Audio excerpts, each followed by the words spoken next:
এই পোনপটীয়া সম্প্ৰচাৰটো কৰাৰ পূৰ্বে এটা সতৰ্কীকৰণ বা বিধিসন্মত স্পষ্টীকৰণ দিওঁ যে সোণৰ দাম প্ৰতি মুহূৰ্ততে সলনি হৈ থাকে সেয়েহে সোণ ক্ৰয় কৰাৰ পূৰ্বে আপোনালোকে দামটো এবাৰ চাই ল'ব বা বিভিন্ন বিপণী অথবা ইণ্টাৰনেটতো চাই ল'ব পাৰিব কাৰণ এই ভিডিঅ'টো এই মুহূৰ্তত আপোনালোকে হয়তো চাই নাথাকিব পাৰে কাইলৈ বা পৰহিলৈও চাব পাৰে এই মুহূৰ্তৰ খবৰ জনাব বিচাৰিছোঁ সোণৰ দাম হুৰাহুৰে কমিছে গোটেই বিশ্বতে কমিছে আনকি শ্বেয়াৰ মাৰ্কেটত যিসকলে সোণত বিনিয়োগ কৰিছিল তেওঁলোকৰ শ্বেয়াৰত একেবাৰে পতন দেখিবলৈ পোৱা গৈছে বহুতে ইয়াক শ্বেয়াৰ মাৰ্কেট ক্ৰেছ বুলি সদৰি কৰিছে আৰু শ্বেয়াৰ মাৰ্কেটৰ আন ইনভেষ্টমেণ্ট যিবোৰ মাধ্যম আছে তাতো আমি দেখিবলৈ পাইছোঁ বিভিন্ন ধৰণৰ তললৈ নমাৰ এটা প্ৰৱণতা আৰু এই যুদ্ধৰেই পাৰ্শ্বক্ৰিয়া বুলি বিভিন্নজনে ক'ব বিচাৰিছে তাৰ বিপৰীতে কিন্তু সোণৰ দামো ব্যাপক ৰূপত কমিছে আৰু সেই সোণৰ দামৰ কমাৰ প্ৰসংগটোৱে আকৌ এবাৰ বহুতৰ মনত সন্দেহ সৃষ্টি কৰিছে যে যিসকলে সোণত বিনিয়োগ কৰি থৈছে তেওঁলোকৰ কি হ'ব আৰু যিসকলে বিয়া বা আন কিবা অনুষ্ঠানৰ বাবে বা নিজাকৈ সোণ জমা ৰাখিবৰ বাবে কিনিম বুলি ভাবিছে তেওঁলোকৰ বাবে এইখিনি সময় আশাপ্ৰদ সময় তেওঁলোকে এইখিনি সময়ত কিনি থ'ব পাৰে এতিয়া সোণৰ দাম আজি গুৱাহাটীত কিমান মই তথ্য অলপ লৈ আহিছোঁ গুৱাহাটীত আজি সোণৰ দৰ 24 মাৰ্চ 2026 যিখিনি আমি তথ্য পাইছোঁ আজি গুৱাহাটীত সোণৰ দাম প্ৰতি 10 গ্ৰামত প্ৰায় 4,000ৰ পৰা 5,500 টকা পৰ্যন্ত হ্ৰাস পাইছে মন কৰক এই কথাটো সংখ্যাটো 10 গ্ৰামত 4,000ৰ পৰা প্ৰায় 5,500 টকা পৰ্যন্ত হ্ৰাস পাইছে 24 কেৰেট পিয়ৰ গোল্ডৰ ক্ষেত্ৰত যদি চাওঁ প্ৰতি 10 গ্ৰামত প্ৰায় 1,35,650 টকা অৰ্থাৎ কালিতকৈ 4,370 টকা আজি কমিছে ইফালে 22 কেৰেট জুৱেলাৰী গোল্ডত প্ৰতি 10 গ্ৰামত প্ৰায় 1,24,350 টকা কালিতকৈ 4,000 টকা কমিছে 18 কেৰেটত প্ৰতি 10 গ্ৰামত প্ৰায় 1,07,260 টকা বৰ্তমান হৈছে সোণৰ দাম হঠাৎ এনেধৰণে কমি যোৱাৰ মুখ্য কাৰণসমূহ কি কি গোলকীয় বজাৰৰ প্ৰভাৱ স্বাভাৱিকতে আছে ইয়াত গোলকীয় বজাৰৰ কি কি প্ৰভাৱ আন্তঃৰাষ্ট্ৰীয় বজাৰত সোণৰ মূল্য হ্ৰাস পোৱাৰ প্ৰত্যক্ষ প্ৰভাৱ ভাৰতীয় বজাৰতো পৰিছে মানে আন্তঃৰাষ্ট্ৰীয় বজাৰতে সোণৰ মূল্য হ্ৰাস পাইছে সেয়েহে ভাৰতীয় বজাৰতো সোণৰ মূল্য হ্ৰাস পাইছে বিনিয়োগকাৰীসকলে বৰ্তমান সোণতকৈ আমেৰিকান ডলাৰ আৰু বণ্ডত বিনিয়োগ কৰিবলৈ বেছি আগ্ৰহী হৈছে আমেৰিকান ডলাৰ আৰু বণ্ডত বিনিয়োগকাৰীসকলে অধিক বিনিয়োগ কৰিবলৈ আগ্ৰহী হোৱাৰ ফলত সোণৰ দাম কম হৈছে বুলি কোৱা হৈছে মানে সোণত বিনিয়োগ কৰাতকৈ আমেৰিকান ডলাৰ আৰু বণ্ডত বিনিয়োগ কৰিবলৈ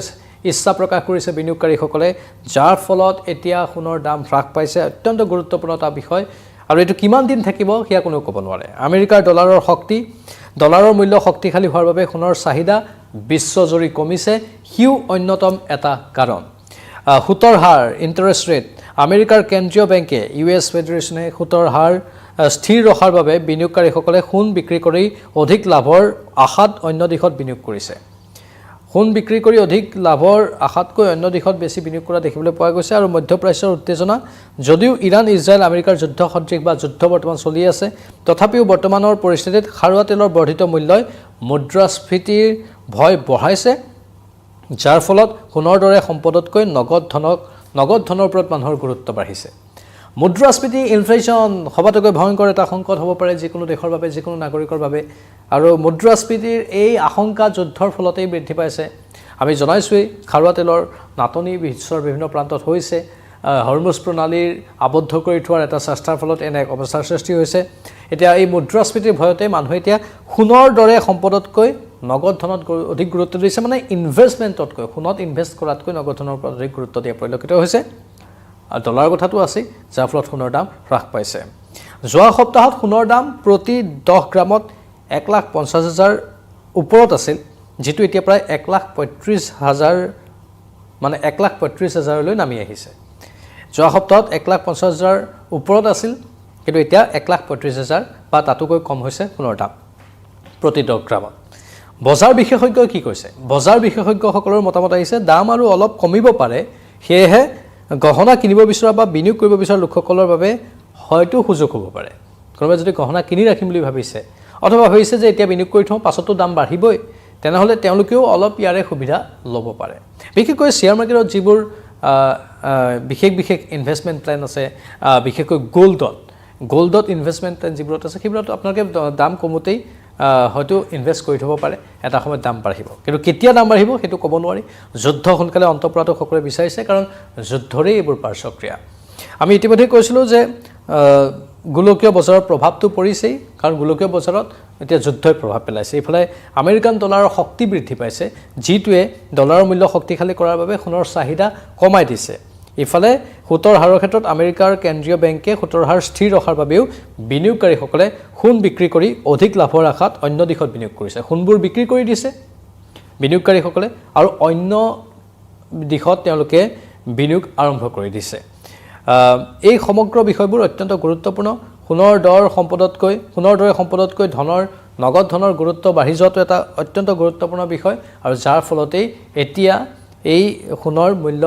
হ্ৰাস পোৱা আমি দেখিবলৈ পাইছোঁ আৰু গুৱাহাটীৰ দামটো পুনৰ কৈ দিছোঁ এই মুহূৰ্তত যিসকলে আমাৰ এই পোনপটীয়া সম্প্ৰচাৰটো চাই আছে গুৱাহাটীত আজি 24 মাৰ্চ 2026ত সোণৰ দাম প্ৰতি 10 গ্ৰামত প্ৰায় 4,000 টকাৰ পৰা 5,000 টকা পৰ্যন্ত হ্ৰাস পাইছে 24 কেৰেট পিয়ৰ গোল্ড প্ৰতি 10 গ্ৰামত প্ৰায় 1,35,500 টকা কালিতকৈ 4,370 টকা কমিছে এতিয়া দাম হৈছে 1 লাখ এই মুহূৰ্তৰ দাম হৈছে 1,35,650 টকা 22 কেৰেটৰ ক্ষেত্ৰত প্ৰতি 10 গ্ৰামত প্ৰায় 1,24,350 টকা হৈছে মই প্ৰায় শব্দটো ইয়াত ব্যৱহাৰ কৰিছোঁ কালিতকৈ 4,000 টকা কমিছে আৰু 18 কেৰেটৰ প্ৰতি 10 গ্ৰামত প্ৰায় 1,07,260 টকা হৈছে সোণৰ দাম এই সোণৰ দামে এটা সময়ত গৈ প্ৰায় 2 লাখৰ ওচৰা-ওচৰি পাইছিলগৈ বা তেনেধৰণৰ এটা ৰেট আমি দেখিবলৈ পাইছিলোঁ আৰু সেই সোণৰ দামে এতিয়া কমিছে আৰু কিমান দিন কমি থাকে কোনেও ক'ব নোৱাৰে বিশেষজ্ঞসকলে ভিন্ন মত প্ৰকাশ কৰিছে বিশেষজ্ঞসকলে কৈছে যে এই মাৰ্চ এপ্ৰিল মাহত অলপ কমি আকৌ হয়তো বৃদ্ধি পাব পাৰে তেনেধৰণৰ সম্ভাৱনা আছে অৱশ্যে যুদ্ধ যদি সোনকালে সমাপ্ত হয় তেনেহ'লে সেই সুস্থ পৰিৱেশটো সোনকালে আহিব পাৰে কাৰণ বহুতে এটা ছেফ বিনিয়োগ মানে কোনো বিপদ নহ'ব পৰা বিনিয়োগ হিচাপে সোণকেই গ্ৰহণ কৰি আহিছিল আজি অত বছৰে সোণ বাৰু সোণত বেছি ইনভেষ্টমেণ্ট কৰে বহুতে কাৰণ মানুহে এনে কথাই কয় নহয় হয় মাটি কিনা নহ'লে সোণ কিনা মাটি কিনি থৈ দিয়া অথবা সোণৰ বিস্কিট কিনি থৈ দিয়া জমা ৰখা লকাৰত তেনেহ'লে তোমাৰ ফিউচাৰটো ভাল হ'ব সেইটো আমি মানুহক কওঁতে বা বিভিন্নজনৰ মুখত সেই কথাবোৰ শুনিবলৈ পাওঁ আমি এনেই বহুতকে কৈ থওঁ যে ইনভেষ্ট কৰাতকৈ আৰু ইয়াৰ বাহিৰে ইনভেষ্টমেণ্টৰ ভাল প্লেন নাই এনেধৰণে আমি কৈ থকা শুনো কিন্তু এতিয়া সেই সোণত ইনভেষ্ট কৰাসকলৰ অলপ কিছু পৰিমাণে আশংকা হৈ আছে যে সোণৰ দাম হ্ৰাস পাই আছে যিসকলে ইতিমধ্যে ইনভেষ্ট কৰি থৈছিল আশা কৰিম আমি যেহেতু এটা সুস্থ বজাৰৰ পৰিৱেশ আহক সুস্থ বজাৰৰ পৰিৱেশটো আমাক দৰকাৰ সুস্থ বজাৰৰ পৰিৱেশে বহু দিশত মানুহৰ চাকৰিৰ ক্ষেত্ৰতে হওক মানুহৰ ঘৰৰ পৰিৱেশৰ ক্ষেত্ৰতে হওক যেহেতু প্ৰভাৱ পেলায় সেয়ে সুস্থ বজাৰ সুস্থ এক পৰিৱেশ সুস্থ মাৰ্কেটৰ পৰিৱেশ আমাক অতি প্ৰয়োজন কাৰণ সুস্থ মাৰ্কেটৰ পৰিৱেশ নাথাকিলেই মানুহৰ বিশেষকৈ ব্যক্তিগত কোম্পানীত কাম কৰা মানুহৰ চাকৰি যোৱাৰ প্ৰৱণতা অধিক বৃদ্ধি পোৱাৰ আশংকা থাকে চাকৰি যাব পাৰে বা মানুহ ছাটাই কৰিব পাৰে বিভিন্ন প্ৰতিষ্ঠানে সেইটো আশংকা থাকে সেইবোৰ নহওক সেইটো আমি কামনা কৰিছোঁ আৰু এক সুস্থ পৰিৱেশ অটুট থাকক সেইটো আমি প্ৰাৰ্থনা কৰিছোঁ আপোনালোকৰ এই ক্ষেত্ৰত কি মতামত আছে কমেণ্ট বক্সত কমেণ্ট কৰি জনাব পাৰিব আমাৰ কমেণ্ট বক্স খোলা আছে আপোনালোকৰ কমেণ্টবোৰ অত্যন্ত গুৰুত্বপূৰ্ণ আমি প্ৰতিটো ভিডিঅ'তে সেই কথা কৈ থাকোঁ যে আপোনালোকৰ কমেণ্টবোৰত বহু এনেধৰণৰ তথ্য লুকাই থাকে যিবোৰ তথ্যৰ ভিত্তিত আমি পৰৱৰ্তী বিষয়বোৰো ভাবিবলৈ সুযোগ পাওঁ সেয়ে আপোনালোকৰ সেই তথ্য সমৃদ্ধ মন্তব্যবোৰ আমাৰ কমেণ্টত দি থাকিব এই মুহূৰ্তৰ পোনপটীয়া সম্প্ৰচাৰৰ পৰা বিদায় লৈছোঁ নমস্কাৰ